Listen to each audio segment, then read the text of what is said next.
Hello, and welcome to Unsheathed with your hosts, Kyle Gold and Cam Hirosaki. We hope that you enjoy the program. Please stick around afterwards. There'll be cake and blowjobs. Brains. This is Zombie Kyle Gold. And Undead Cam Hirosaki. And we are at a very special episode of Unsheathed in a indiscreet location. Yes, it's very indiscreet. Yes. We're here at RainFurrest in the beautiful city of, I believe this is actually the city of SeaTac, Washington. It's everything I've seen calls it that. So, we're here with an actual audience, which is the first time we've ever done that on the show. So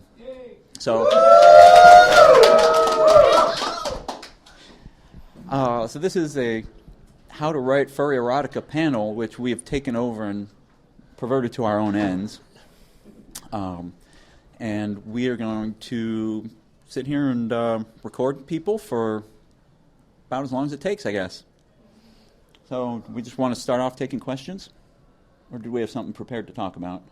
I just wanted to point out that for all the people who are listening at home and not here, the audience can see that I do, in fact, have my traditional podcasting wine. He does. In addition to that, I am also fueled by hard liquor this evening. If anyone wants to do shots with me in the bar after this, I'll be in the bar. Hey, come up to my room. I got some of that bacon vodka. And we're I'm paying for it. More drinks, you will be. we're also joined actually by an at-risk panther who is not the not-cast at-risk panther, but who is going to be helping us get some questions from the audience. So welcome to you. And, of course, as always, we have our tech-savvy wolf who supplied the wine. So do you guys have questions, or do you want to just listen to us talk for a little while before you come up with anything? Talk first. All right. How to write furry erotica. Sit down at the computer and type a furry erotica story until it's done. The end. Nice. That's what I've been doing wrong. That's what I've been doing wrong. It's funny because writing erotica for me is one of the easiest things to do, but it's also one of the hardest things to do because generally most people write what they want to read, and that is also the case with me. I write things that I would want to read. The tricky part is turning, and that's usually pretty easy, and you can see the results up online of people who just write down, their own little fantasies as they're played out, and that's fine and that's cool. That's what they are. The tricky part is turning that into a story that other people are also going to want to read, and there's a couple of things that I think that I can do that I can talk about. And most of it involves the characters of the story, because really the characters are the heart of any story. If it's just a sort of description of mechanical acts and, as people call it, slot A into tab A into slot B, people don't really have a reason to care about it. If it's characters whose well-being is all tied up in how these events and transactions and fluid exchanges actually go, then that gives the audience an investment beyond just the actual erotica. Yeah, and to that further point, if it's just plain old, here's non-context porn, you're better off just looking at pictures anyway. Well, which is true. Yeah, well, but there are things that words can convey a little better than pictures. If it's a 2,000-word story, you're better off looking at two pictures, right? Are they both hot? Well, yeah, I guess. So, do you want to run and get a question from the back? He has a question all the way in the back. Technical difficulty. So that microphone's not working now. So just okay. point that to them or repeat the question. Okay. So, Question. I'm mainly an artist, but I am putting together a comic book. Is going to have some erotic essence to it. Is there a difference in writing comic book erotica as opposed to, say, like a novel or short story? I'd say you have less of an opportunity to explore the psychology of sex in a graphic novel because you're limited to the internalization. You can really only show things through visuals and through dialogue. It's a lot more difficult to get into the thought process when you have a visual medium, I think. I would say it's not necessarily more difficult. It's just done in a different fashion. What you're going to want to do is play around with a lot of the regular comic conventions, which is show contrast, things people are saying versus what their expressions are when they say them, and you can use those visual cues in comics, things that are happening and reactions that the audience might expect versus the reactions that are actually on the page. I would personally resist the temptation to make page after page after page of just the highly detailed sexual encounters and close-up penetration shots and stuff like that, but certainly, you're going to get bored of drawing that over and over again, though. Yeah, I mean, it goes back to one of the first explicit furry comics, Omaha the Cat Dancer. If you go back and look at some of those old issues and see how Reed Waller did it, those are really good guidelines, I think. And he now has it in a collector version that's still being published. Yeah, they're still selling. I still go into comic stores and see them, so that's it's very cool for him. Yeah. And they're about to publish the fifth and final, or the final complete novel, I think. So and that's still going. You can find that in stores. That's probably I'm trying to think of other. Reed Waller's Omaha the Cat Dancer. That's been around for it's been around for as long as I've been in the fandom. Know your roots. Yeah. It's old school, but it's still out there. It's like you said, it's still being sold. So Yeah, they sell it as a collection. They don't sell the individual comics now, but they sell the bound ones. And So hang on. Yep. I got a little question about using technical terms versus using slang terms, like saying things such as penis and vagina versus words like cock and cunt and stuff like that. Some people I've talked to say that using the technical terms lends a more professional air to it, while other people seem to feel that using professional terms makes it sound a bit like you don't really know what you're doing too much, like you read about it instead of actually done something like that. What's your thoughts? I will never get tired of throwing the word cock around the page like over and over again. No, I think this is more this is a matter of tone, and I don't think it's a matter of there's a right or a wrong answer. I think that the terminology you use definitely helps to set up the tone of the story. If you want it to be more cold and clinical, you can do that. If you want it to be more just sort of like filthy and raw and immediate, that's another option. Yeah, and I think personally I don't like using the technical terms. It feels like you're putting the reader kind of at a distance from the story because they're not, nobody in the bedroom says, oh, touch my penis. People all use slang terms. I mean, maybe people do say that, but maybe that's an I would indication lose of my erection almost immediately. And that is a sad state for an author to be in. I know. I'm just saying. Fortunately, it doesn't happen to foxes. Hello, wine. I think really one of what you have to look at in the story is the tone of the story and how the characters in the story would talk. Even if you're doing it in third person, stories have a definite voice. And this gets into a whole mess of stuff that isn't necessarily directly related to erotica, but character voice is the personality that comes through in the narrative. And whether or not that is related to a specific character, like in first-person narratives, the voice of the narrative is the voice of the central character. Third-person narratives, you can play a lot with having the sort of invisible narrator have a voice which is separate from the characters in the story. And the terms that you want to use in writing these scenes are whatever would fit well with the voice of the story. So if you have kind of a... and I actually see this a lot in erotica, where people will have this very definite tone, and perhaps it's... I'm trying to think of something that would be a good contrast, like a British school, it's like a British school thing, and so they'll be saying, and Joe went lightly down the stairs, and then in the middle of some sex scene they'll throw in some really raunchy slang term, and it just doesn't fit, and it throws you right out of the story. The other thing to point out is when it comes to furry writing specifically, there are a number of colorful euphemisms that we have the ability to come up with. Be careful about making it too silly, because that'll pull a reader right out as well. Yeah, and you can always come up with your own, and if you establish it in the story, that can work really well.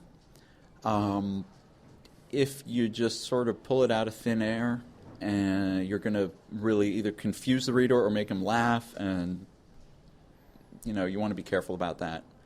One thing that I do want to point out is we use the word sheath a lot. We toss around the word sheath because most of the characters I write about have sheaths. It's in our name. It is. But not all animals have sheaths. And there are, you may or may not care about that, but if you're caring about anatomy with the furry animals, you should make sure that the terms apply to the animal you're writing about. And to that point, it's still perfectly legitimate if you're going to be writing your anthropomorphic characters without them. I mean, if you want them to just have... yeah. I mean, that's... Just like you can draw them with human genitals or not. I see the argument all the time about, your anatomy isn't correct. I'm like, well, dogs also don't walk on two legs and speak English, so, I mean, I don't know what correct means in this case. Yeah. Actually, it's funny. Kyle actually, he didn't used to make fun of me, but he used to always point out that I didn't mention a lot of animal-specific anatomy when it came to, descriptions like that, and he was always curious as to why, and then he corrupted me, and anyone who's read my more recent stuff knows that I do not shy away from that at all anymore. Yeah, You've seen the light. With some races that are just a bit too far from human anatomy. It depends, and that's an interesting point, actually, which goes into how furry do you want to make your story. It's certainly legitimate to just put the animal features in there because you like them and that's what the characters have. It's maybe a little more interesting to have the animal features be pertinent to the story. One of the really popular ones, which I think I've done on a couple occasions, is people, a non-canid with a canid for the first time, going, "What the hell is this knot thing happening?"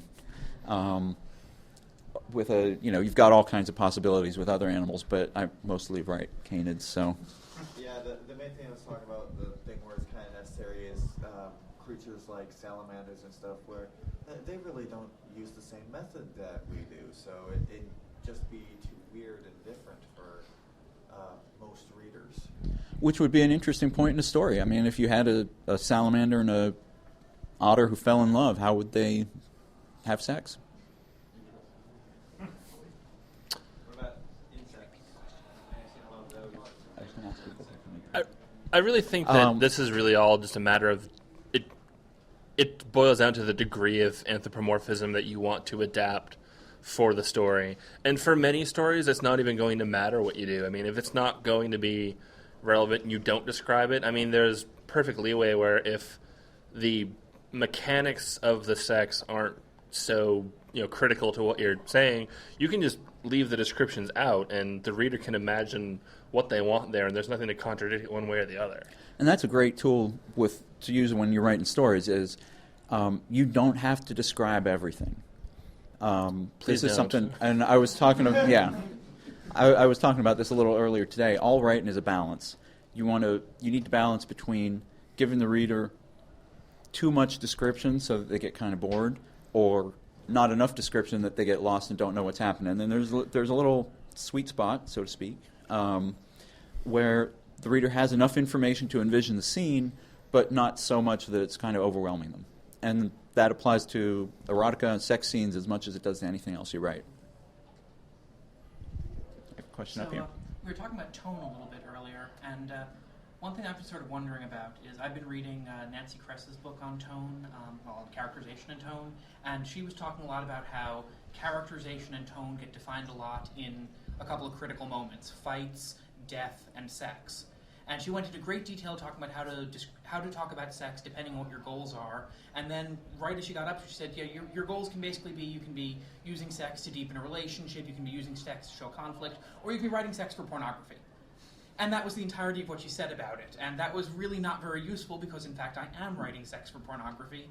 And, clearly it is, different than writing sex for, these, I don't want to say deeper motivations, because I think pornography is a pretty deep motivation. Well, I mean, even pornography itself, it comes down to different motivations. I mean, do you want it to be, arousing because it's hot? Do you want it to be arousing because it's dirty and wrong? I mean, there's... So the question was... is there what kind of difference is there between writing sex for conflict versus deepening a relationship versus pornography? And why is, I think sort of implicit in the question was, why is pornography kind of seen as not as valid or not as useful as the others? Why it's seen as not as valid? I'm just wondering, how do you do it? How do you do it? She sort of shied away from giving advice in that one area, and it's like, no, that's what I was looking for. So how do you use sex to write? How do you write sex for pornography as opposed to those other? How do you write sex to be hot as opposed to convey something in your story or to deepen your characters or whatever? The way that I always do it, it's and again, I can only speak to what I find hot for me and what other people have told me that's really hot. But the way that I do it in my stories is filtered through the experiences of the characters.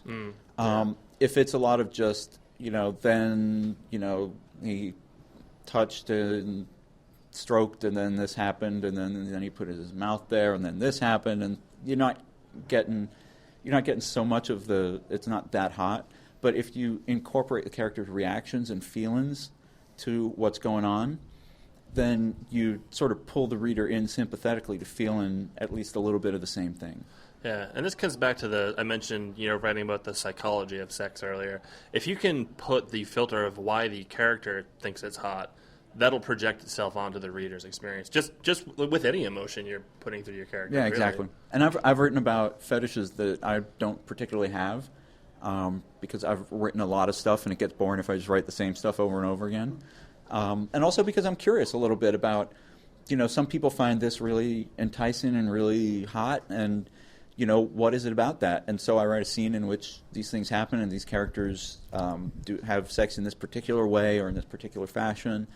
And, from the character's point of view, I just write that, they find it really hot to do this, and, comes across. I don't know. What else? Anything else? You summed up my feelings on that, I think. All right. I do not disagree. Circle gets the square. So, how do you associate random sex scenes and being different from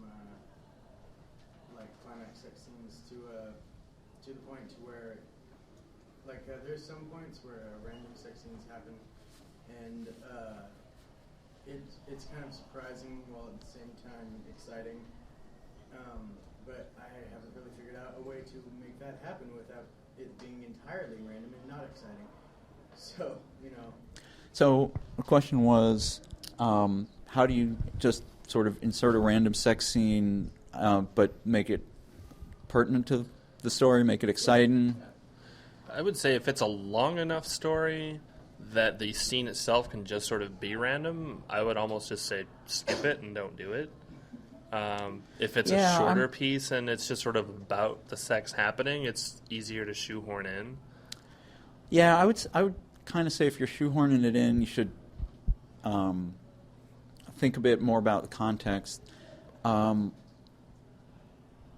Usually, you go in with the thought that you're writing this story and there's going to be sex in it, which is an interesting sideline to erotica. Is usually when you write stories, you have kind of a story in mind, like the characters start out here, they're going to undergo this journey, and then they're going to end up here, and you may know what kind of touchstones are along the way. When you set out to write an erotica story, you're like, well, the characters are here, and there's going to be sex, and there's going to be sex in here, and you know that going into it. And so I think, was sex. and then there was, and there was sex. And it was good. So I think to make it pertinent to the plot, you really have to make it reasonable to the character. And I go back, I will hasten to say my theories of writing are not the only ones out there by a long shot, but I tend to be very character-focused in my stories. And I think the best erotica that I've read has been character-focused because at the core of it, sex is about two people or three people or four people sharing something with each other that they don't share with everyone. And so secrets come out, as we were saying here earlier, conflicts come out, relationships change. And so what you want to do is put the sex in a story at the point where you want to bring out a conflict, at the point where you want to bring out a relationship. But at the same time, you want to be conscious of the pacing of the story where you don't want there to be, well, let's do 3 sex scenes in a row and then I'll have 3 chapters with nothing. And that feels a bit artificial, but the reader picks up on those things. And I've been guilty in the past of over-sexing or under-sexing some of my stories. But it's one of those things where you want to build up tension, have a resolution, whether the sex is part of the tension, and then there's a release from it, or whether the sex is part of the relaxing after the tension. That's for you to decide, and those are 2 very different scenes. But I would make it important to the characters at the right time. Make it what the characters would do, and be sure you're also thinking what complications are going to arise from that. Yeah, and I think that if you're writing a longer piece and there's going to be multiple instances of sex, once you've established what the purpose is, and once you've addressed that in the narrative, and you've had the sex scene that sort of brings out what you need to, if that's going to happen again, you can just sort of fade to black. It's like what you did in Vol, in sort of like the middle part of that story. There's a lot of fade to blacking that you do because the actual, you've already established what that relationship is about, and you don't need to see the graphical details over and over again. Yeah, and I'm not sure that succeeded as well as I wanted it to. The idea, I think it worked. The idea behind that was more, I was showing more details of the encounters that meant less, and when it came to something that was more personal to a relationship, I kind of faded out on the details of it because it was more important to the characters, and I wanted it to feel more personal and something that they didn't want to share with the reader. And they said, okay, well, this is, you've seen this a couple times. Now this is private. Okay, well, I guess you would know your motivation better than I would. Like I said, I don't know if it succeeded very well or not, but I tried a lot of things with that book, and not all of them succeeded. But you know what? It was your first book, and it was still very good. So, well, thank you for that. I got more, not really a writing thing, more of a slight technical on publishing, getting published. Is there any sort of... Sure. I've been writing off and on. I don't have anything worth publishing right now. I'd love next year to be on the other side of the dealer's table selling something, a book or a small collection of stories. Well, you sort of hit the first point right there is get something that's worth publishing. Write something that's worth publishing. That's step one. So the question is about getting published. How do you once you've got your stories out there, how do you get them published? Especially, furry erotica. Especially furry erotica. And they're a pretty niche market there. It is. It's more popular than you might think, given, we're sitting here at 9 o'clock at night when there's parties going on outside and dances and whatnot, and we've got 25, 30 people in here listening to a couple of writers talk about writing porn, so I don't know. There's some demand for it out there, for sure. So I guess my advice is figure out first what is going to publish the type of story you're going to write. There are a few markets to choose from. Rather different publications to choose from. Look at those, see what would be appropriate, and look at their submission guidelines. Send it in. Before you do that, though, make sure write the story. Are you happy with it? Send it to a few people that you trust to give you feedback. Get a consensus of, okay, I've written this, I've revised it, I've edited it to the point where, I think this is good, and be confident in it yourself. Don't try to convince yourself that it's not good enough to be published, because if you don't think it's good enough, nobody you send it to is going to think it's good enough. Right. And send it out. If the editor is somebody who's willing to give you feedback on it to make it better, follow their advice. If they happen to pass on it, try again with somebody else, or try again when they do their next issue with a different story, or put it up online for free. I mean, part of what I've done, and whether intentional or not, it kind of worked, is I wrote a crap load of stories, and I edited them. I made them stories that I was proud of, and I said, there's nowhere I'm going to be able to publish these, so I'm just going to throw them up online. And a lot of the following I think that I get is from people who find a couple of those stories and then say, wow, I want to read more of this, and then they say, oh, there's a novel. And the novels that we publish aren't cheap, but at the same time people are saying, well, I got all this stuff free online, and so maybe it's not that much to buy a book. But definitely the way the internet's changed publishing, and it's changed writing, and just changed everything. You almost have to have a presence online now, and it's not a waste of your time to spend a couple years putting stories up, talk to the people who read them, find out what they like. Don't go out of your way to sort of push your stories on people, but as you see different venues to contribute some writing, or just say, hey, I've got this story, I've got this set of stories over here, and eventually, in the process of doing this, also send stories to the anthology publications. There's So Wolf Press Heat publishes adult material once a year. Bad Dog Books has anthologies on and off. Fang is their adult anthology, and that is supposedly coming back next year. Also, just to for erotic publications, those are the two that come to mind off the top of my head. There's also anthology projects out there every now and then that people will just talk about online. I've seen. Just keep your eyes peeled. Yeah, I've seen people say, I'm putting together a book of such and such. And the other thing you can do is, we talked about in the Getting Published panel, furplanet.com. Furplanet offers kind of a print-on-demand service. They're not so much moderated. They'll look at your stuff and they'll say, okay, it's punctuated correctly and it's well-written. And, they'll just print it for you and sell it for you. And they don't print up big runs of it like Sofa Wolf does, so they don't have any overhead to lose. So they'll print up like 3-4 copies and take it to a con, and if it sells, they'll print up 5 or 6 copies to go to the next one. And so that's a good place to go if you want to just get your stuff out there and print.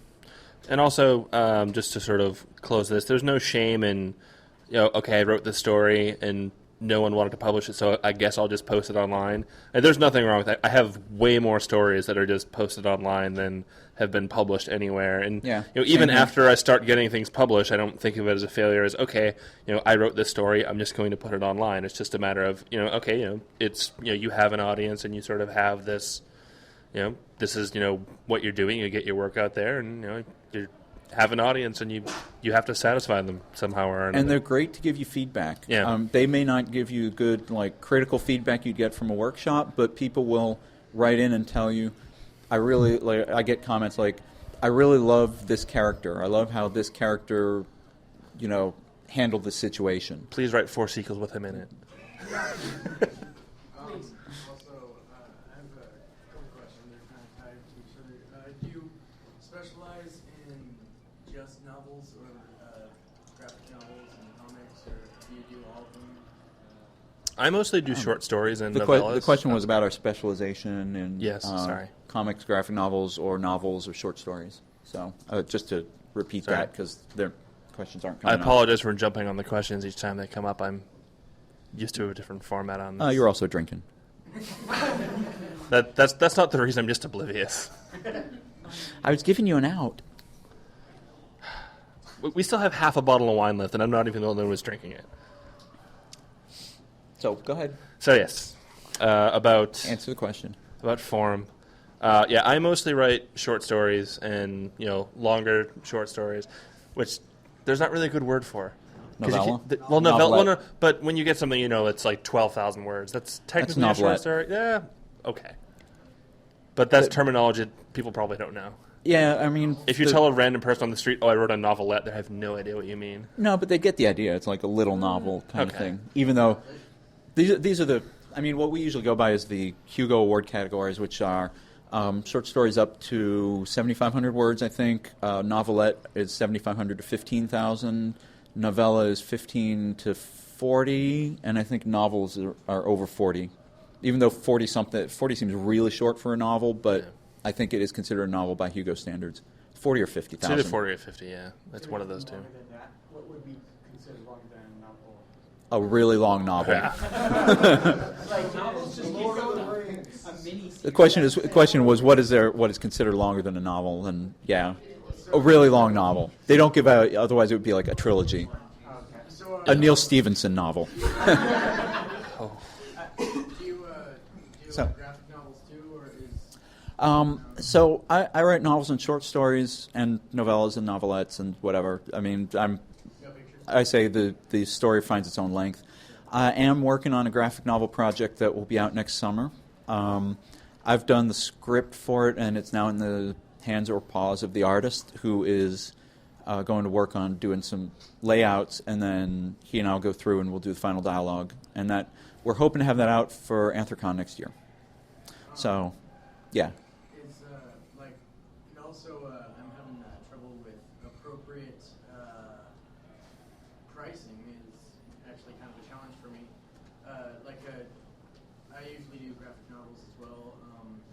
They're like, if you had to guess, what would a about 20-page fully colored mediocre graphic novel cost? The question was about pricing, and specifically what a full color 20-page quote mediocre unquote graphic novel would be priced at. And I will say, first of all, you do not describe your own work as mediocre. You say, what would an awesome full color 20-page graphic novel be sold for? So say it. What would an awesome graphic novel that's fully colored cost? All right, that's better. Awesome Yeah. 20-page fully colored We graphic deal novel. only in awesome here at Unsheathed. It kind of depends on a lot of things. I would think full color 20 pages, probably $20. 20 to 25, yeah. Yeah. 25 would be pushing it. It depends on the 20 actual print pages. quality. 20 pages is really short. It is. Well, I think the shortest graphic novels I've seen are like 36, 40 pages, something like that.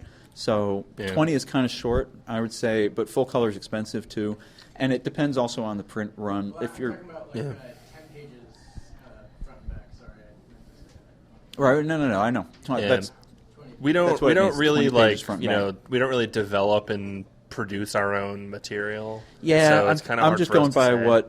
what we've seen, and I can toss out a couple of prices. Dog's Days of Summer, which was the Blotch graphic novel, is being sold by Sofo for $30, and that's 100 some pages, I think. Yeah, it's pretty long. Heathen City is about 60. It's either 60 or 72. I don't remember. Something like that, and that's being sold for 25. Yeah. What other full color ones? Full color ones. Fur Planet has some other full color ones, but I'm not sure what they're being sold for. I think they were like at about 15. If 15 or you're so. if you're printing and producing them yourself, I would say that your guideline wouldn't be as much as so that you're not losing money and that people are still willing to pay for. Right. And that's how supply and demand works in this. Yeah, way, I mean, you go through the process, and when you've got your proof of your graphic novel ready, I mean, pricing is really one of the last things you worry about, but you want to go find out how much it's going to cost you to print. And if you're doing a print-on-demand service, they will tell you it's going to cost you, $12 a copy to print it, and then you say, okay, well, I'll sell it for $15, and also neither Kyle nor I are doing what we do to get rich, and if we are, we're doing it very wrong. we're doing it very wrong. Yes. If I wanted to get rich writing, I would not have started writing gay furry erotica. I think I've made a total of $150 off my short stories in the last 5 years. It's a great supplemental income. Oh yeah. $150 does not buy 5 years worth of booze. It would for me. Oh, I want to say I wish I were you, but in this case, no. I'd prefer being me. Yes. Whether they come in monetary or liquid form. And actually, you'll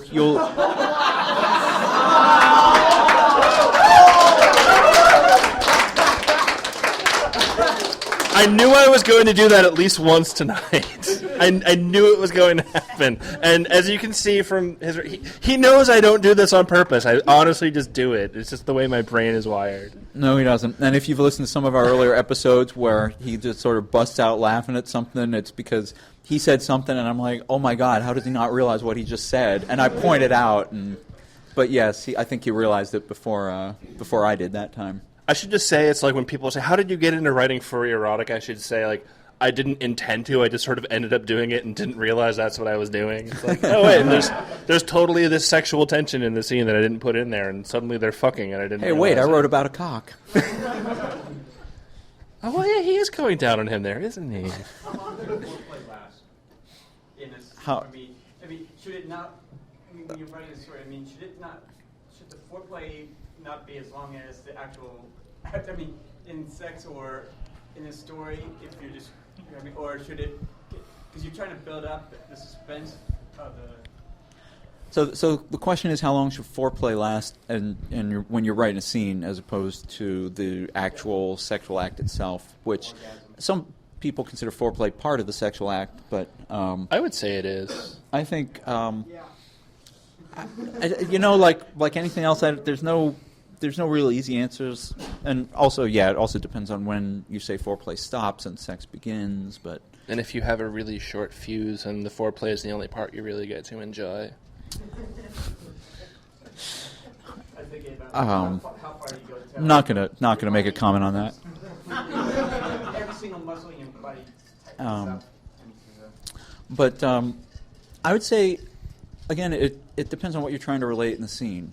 If you're trying to put the characters in a position where if you're writing a scene with two characters and the main character has been waiting for this to happen for the whole story, then you might want to draw it out. He still can't believe this is happening. He still can't believe this is happening until it finally does. And then he comes before they actually get to penetration. And then he comes, yeah. That's great for him. But if it's an established couple, and you just want to show they're making up after a fight, or they're just relaxing together after a stressful time, or something like that, then the foreplay follows predictable patterns, and you probably don't need to take that long with it. It depends on how you want to pace the scene. What do you want to emphasize? Where do you want the arousal to be? Where do you want the emotional content to be? And I think that that exactly. It's what you're trying to do with the scene. So pacing is the best part for it. You don't want to kind of drag on forever, because then it's much like actual sex, the pacing is very important. You don't want it to drag on forever. Yes, and if you're getting bored, you're doing it wrong. I'm not bitter. Oh yeah, that's right. It's actually something that I've just been wondering for a while. Since you're talking about sort of how much it comes out of characters and how much it sort of evolves naturally. Have you ever set out to write erotica and missed? I have. Have we ever set out to write erotica and missed? And I think you have a better story than I do about that. I will just say my aim is a little better. I don't know if I'm comfortable being in front of this microphone anymore. Yes, actually, I did do that, where I was actually solicited to write an erotic story, and ended up getting through it. And by the time I was done, I was like, there's not really any point to have a big, hot little sex scene in here, but it's still a good story. So okay, here you go. Oh yeah, by the way, I didn't write the story you asked me for. I was actually thinking of the one you wrote where it started off being just a little short story, Pressure.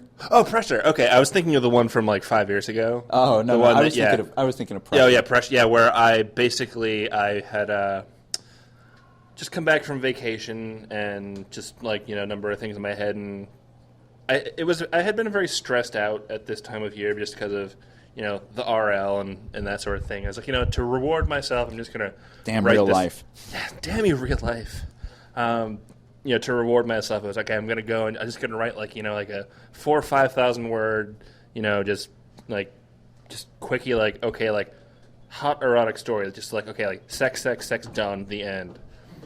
And I got about 1,000 words into it, and I was like, oh damn it, this is like some big, long, deep, motivational, character-based story that turned out to be like 18,000 words, and there's actually no actual sex in it.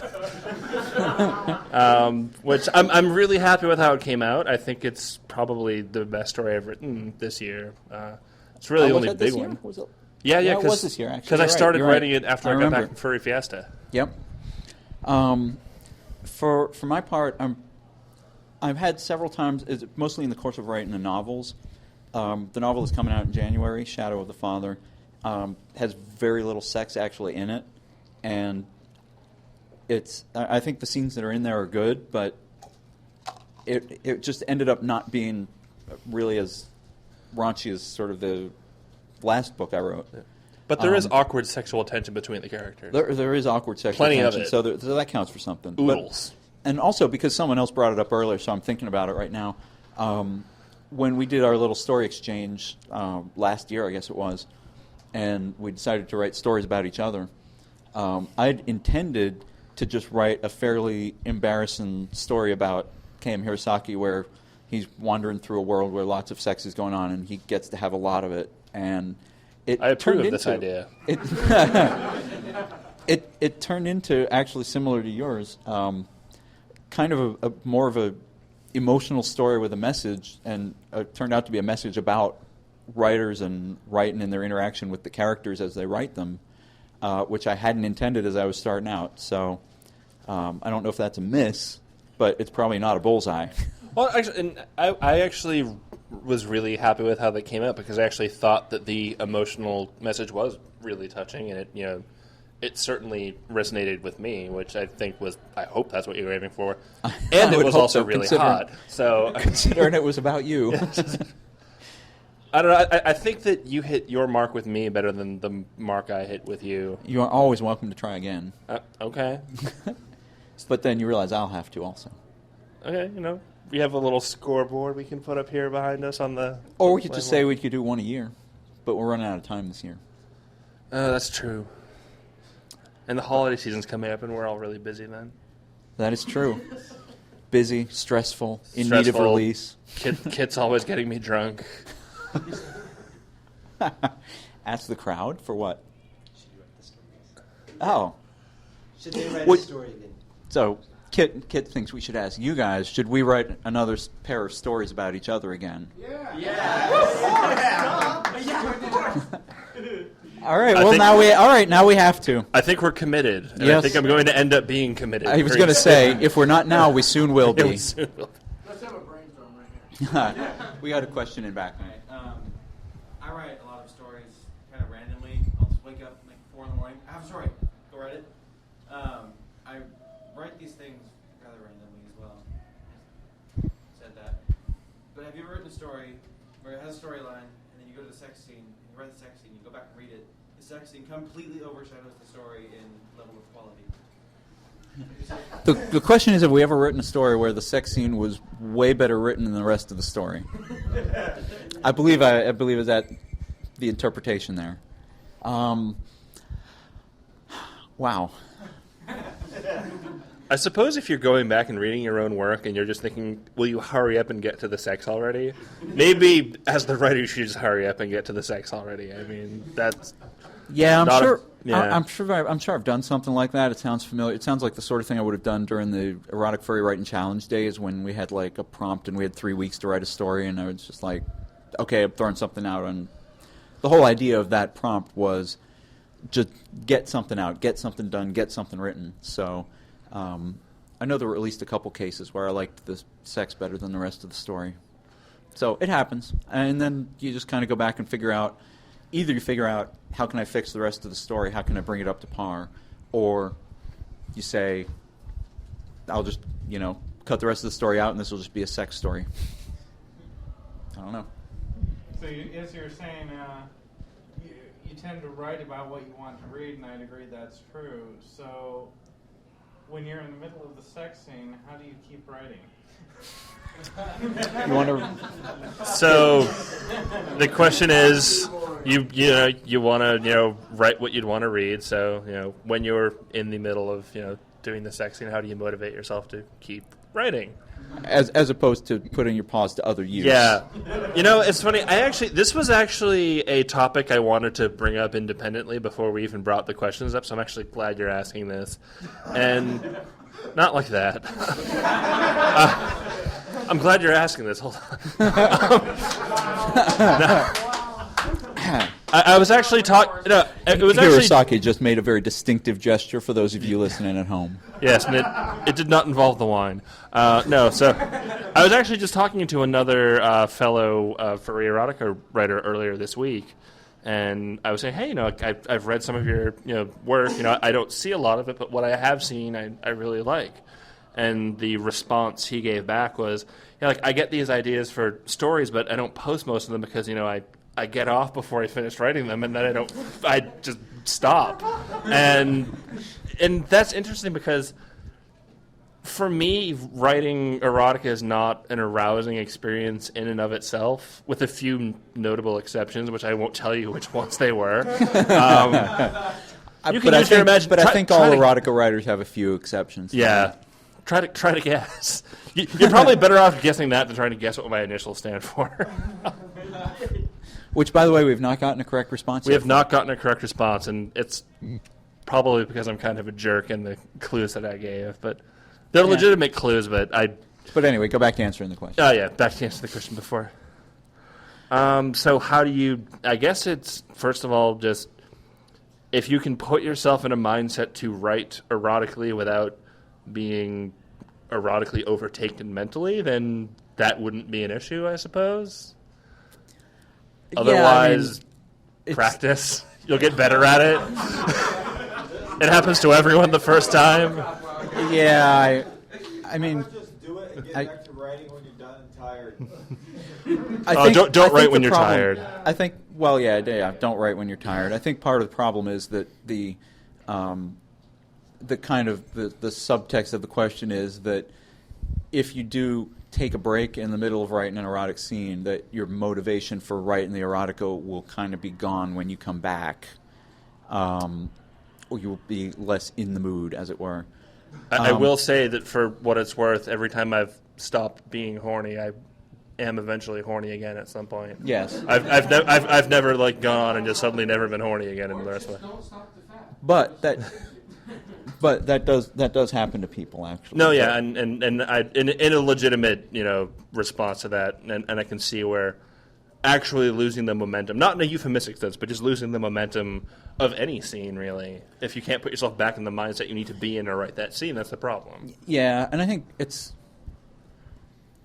for my own part, it's just sort of a matter of self-control. I mean, there's a lot of times when I'm aroused and don't do anything about it. And writing erotica is not, it doesn't, as you said, it's not always arousing, but it's just I'm doing something else now. Yeah. I don't need to be worked up to know what a blowjob is like. I mean, I know what goes into it. I understand the concept. So to speak. Write what you know. Yes. Quick question about, do you guys know any female erotic writers? I mean, we obviously have the fandom is made up of mostly males, but do you guys know?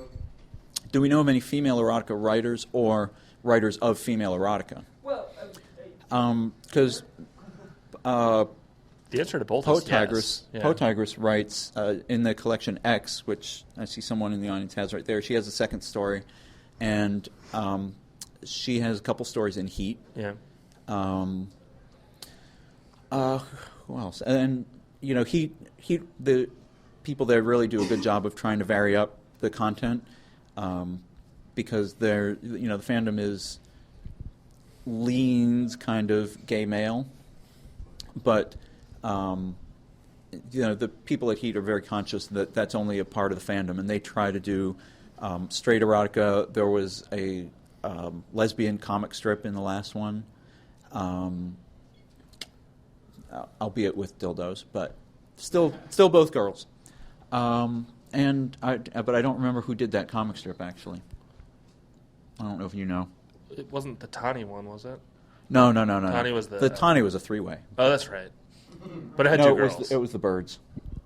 Oh, that one, right? Yeah. Don't make that face.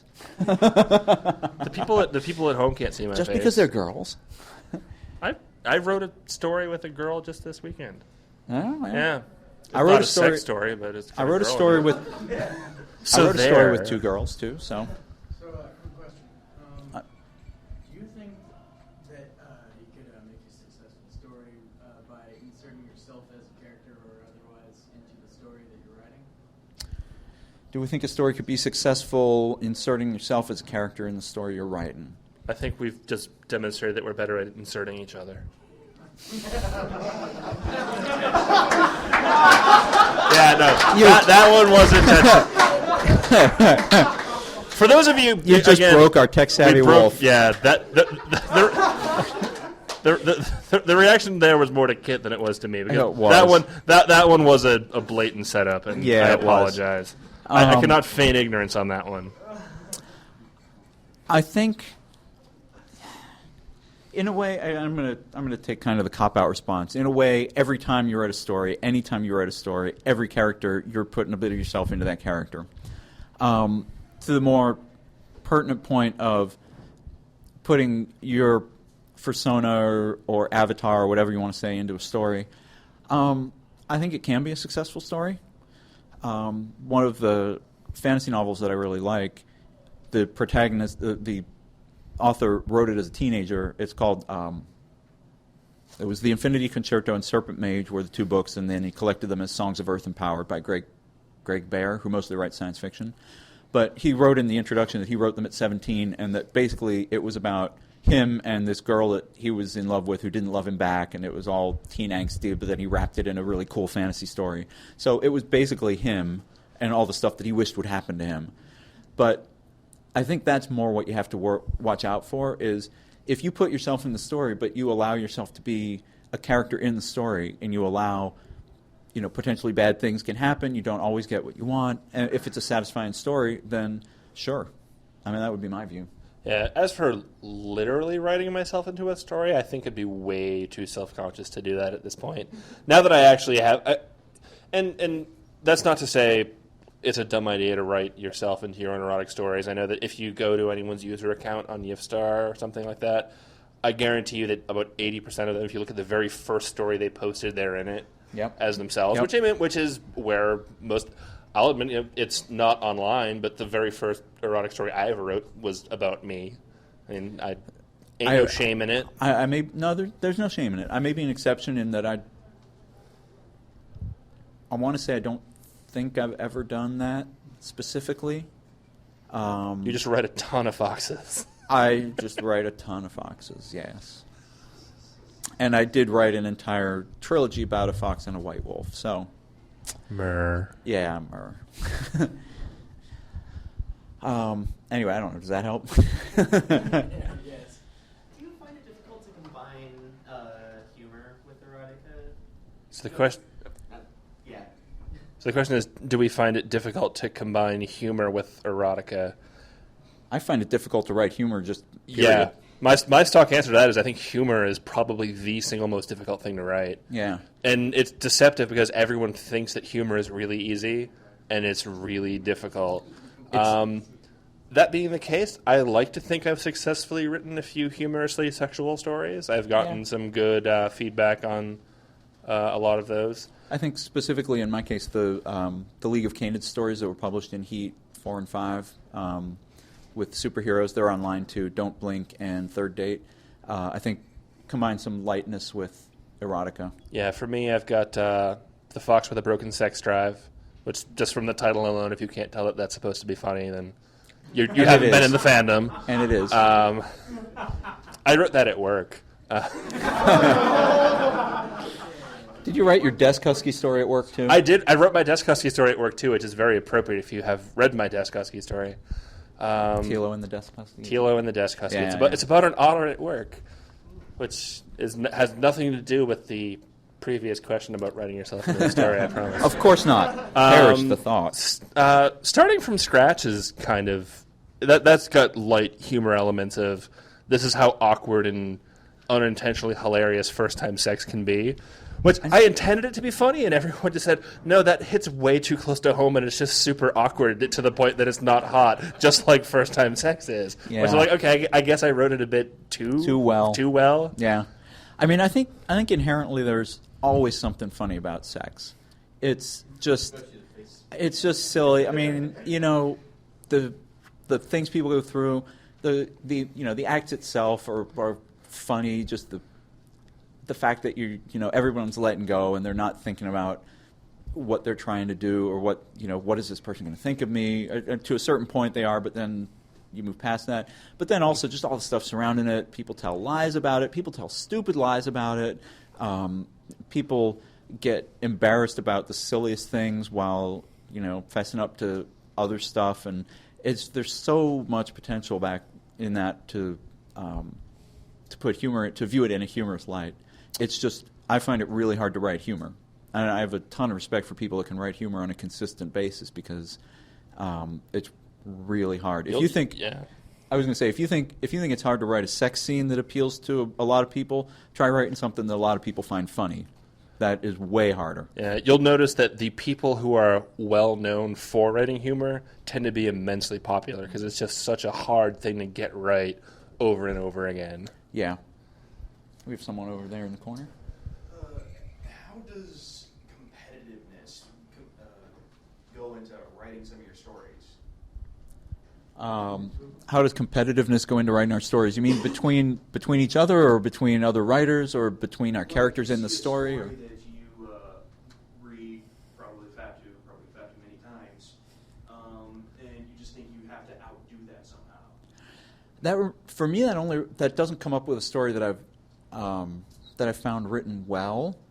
For me, it mostly comes up when I read stories that are not written well, and I think, damn it, this could have been such a great story. And then I feel like I have to write something that does it justice. Like, this is a hot idea that is wasted on a crappy story or something like that. Yeah. And honestly, my story ideas come from wherever my story ideas come from in the back of my head.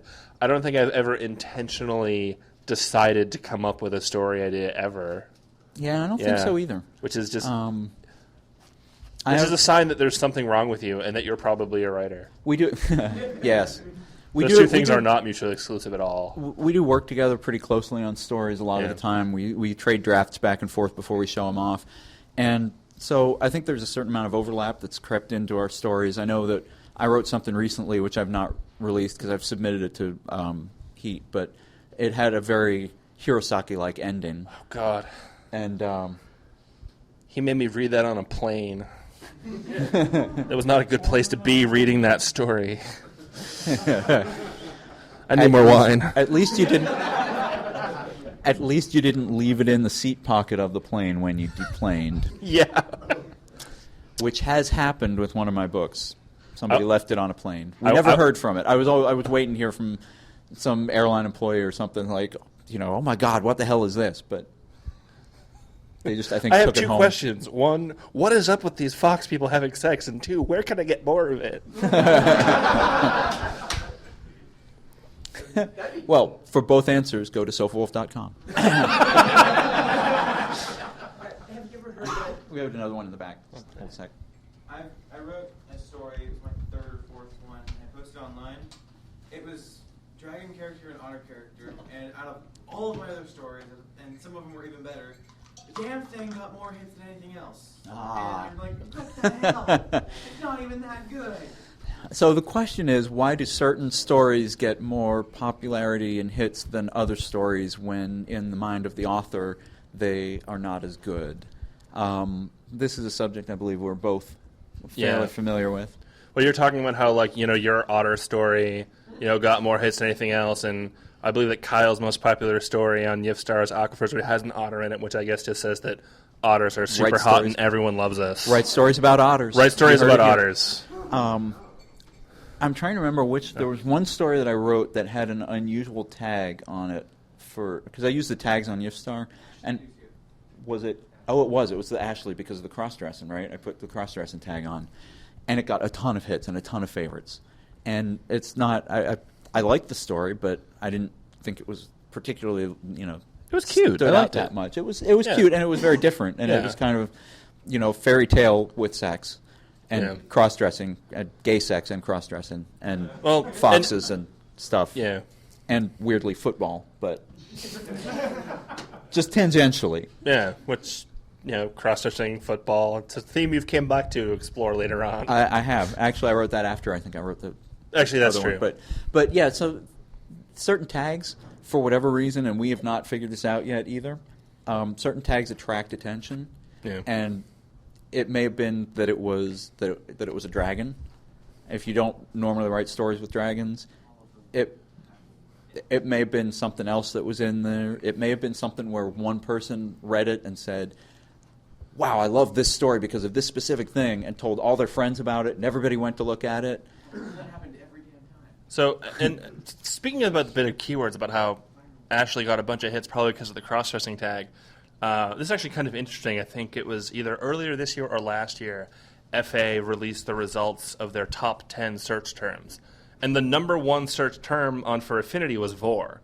And it's not that, oh my God, everyone on FA is into vor, or that the majority of what is on FA is vor. It's just that people who are into a specific fetish will search really hard to find that one thing Over and over. Exactly, again. because that's what you're into, and if it's not something Yivstar, if you're just looking for all right, I want to see two furry guys having sex, you can just browse what's on there and find it. If there's a specific kink or fetish you're into, you have to look for it, and that's when you go through the keywords, that's when you go through search terms, and then suddenly your pool of what you're looking for is much more limited. Yeah. And so the people who are really into that are going to be finding it more reliably than just, like wolf does a fox in the end, There's nothing wrong with that story. No, there isn't. There's also nothing wrong with wolf does a fox in the end. Either end, really. So, yeah, there you go. Two wolves do a fox. Or two foxes. Never mind. We're getting way off track here. No, we're not. We're about to get way off track. To answer your question more sort of at a high level, if we knew what made one thing more popular than something else, we would be using that knowledge much more than we are now. I mean, we would be like out there selling millions of books. Yeah. We would be Stephanie Meyer. Yeah. One of the... But less sparkly. Sort of to this end, and I've talked about this in my LARB journal, if any of you read that, but I mentioned starting from scratch just now, which is my sort of like college-age furry, like first-time sex thing, which I'm like, okay, like college-age furries, like that's something that, furries can really identify with. This story will be really popular. And then I had my story Stray, which is about somebody like midlife crisis. Like I've been in this long-term relationship for 10 years, and I have like this weird like family drama and like this sort of like combination like long-term relationship drama plus midlife crisis, which I don't associate with most of the furry fandom. And that story got over twice as many hits as the other one, and that really confused me for the longest time. It's like, why is this story that I don't think my fans can relate to suddenly so popular as opposed to the other one? And I think a lot of it is if it's something different. And the last story that I posted was called Driftin', and it was about a relationship that had gone kind of cold, and how they dealt with it, and it tried to be a little more realistic than, oh, my boyfriend doesn't love me anymore, I'm going to go out and fuck some other guy. And it got a lot more response than I thought it was going to. And I think it's because the subject of relationships gone cold, isn't handled very much in erotica, because people want to hear about happy times and happy relationships. So if you've written something that was a little bit kind of different, a little bit off the track, maybe it'll just vanish without a trace because no one's interested. But you might also catch a bunch of people saying, wow, there's nothing else like this out there. Yeah, on that specific topic about relationships that have started to have that happen. That's not covered a lot in erotica, but it's something that I guarantee you almost everyone in this room has experienced and has gone through. And to be able to read something and be able to relate to that is appealing in its own way, because A, it's not something you see a lot, and B, there's that sort of unique resonance in this new form of putting it in an erotic context. Right. I was actually going to ask a question earlier and you actually started going into it. We aim to please. Thank you. The question is actually that how would you feel about personal experiences or experiences that other people have had, putting that into the story that you're writing? Have you ever thought about doing that, or is it all just fantasy experiences that you have in your head? Do you mean, so the question was, how do we feel about putting personal experiences into the stories? Personal experiences that we have had or that we've heard about from other people? Either one? Yeah, or, maybe in the celebrity media, or just, Oh, I read, I listen, actually I don't read so much anymore, but I listen to Savage Love, and that's actually where drifting came from, was somebody talking to Dan Savage about, it was a woman who said her husband didn't want to have sex anymore and hadn't wanted to have sex and for years. And this kind of thing, I could not make that up because I couldn't really conceive of it. But then, she gets into questions of, is it okay for me to go cheat on him? Should I ask him for permission? How should I handle it? So I listen to advice columns, and I kind of take those experiences and use them as fodder for the stories. I have, on occasion, put into stories some personal experiences. I'm not going to tell you which ones they are. Likewise. But yeah, we draw from life because life is stranger than a lot of things we could dream up. And I do recommend advice columns because if you want to hear about the weird and silly and crazy and depressing problems that people have, which are the foundations of conflict, which is the foundation of story, people that are desperate enough to ask a complete stranger how to solve their problems, that's where you're going to hear it. Yeah. When they say truth is stranger than fiction, no, seriously. I mean, I've lived in housing situations, and have had friends and, whatnot, and just looking at their situation where it's I could write this exact situation into a story and nobody would believe it. Yeah. People would be like, no, that would never happen. And it's just that's what real life does. Yep. How are we doing in time? We're a little bit over an hour. If people have a couple more questions, we can handle that.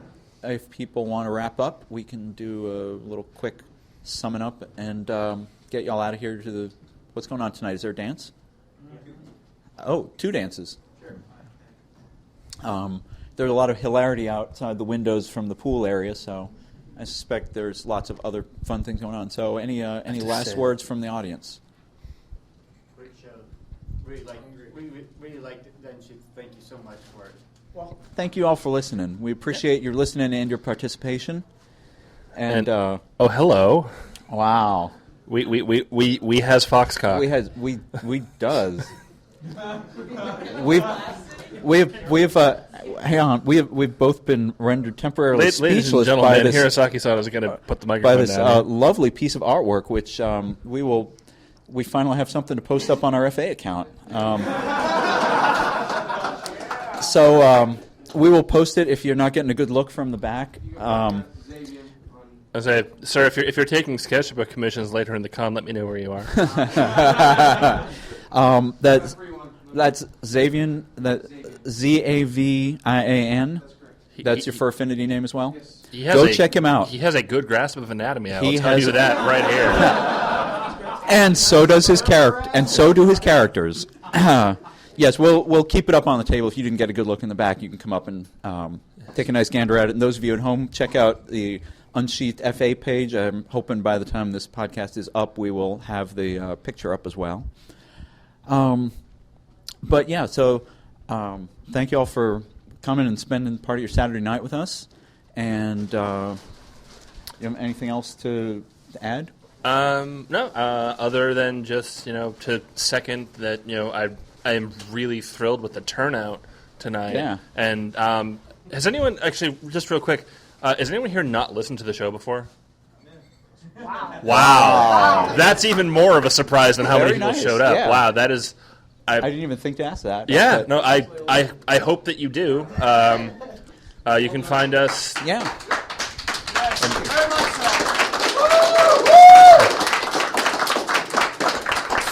Did you already give out our? Yeah, I'll say it Yeah. again. We're Unsheathed on FA, unsheathedpodcast@gmail.com. If you want to send us a question, we read questions on the podcast and answer them. Yeah. And we talk about erotic furry writing just like we've done here.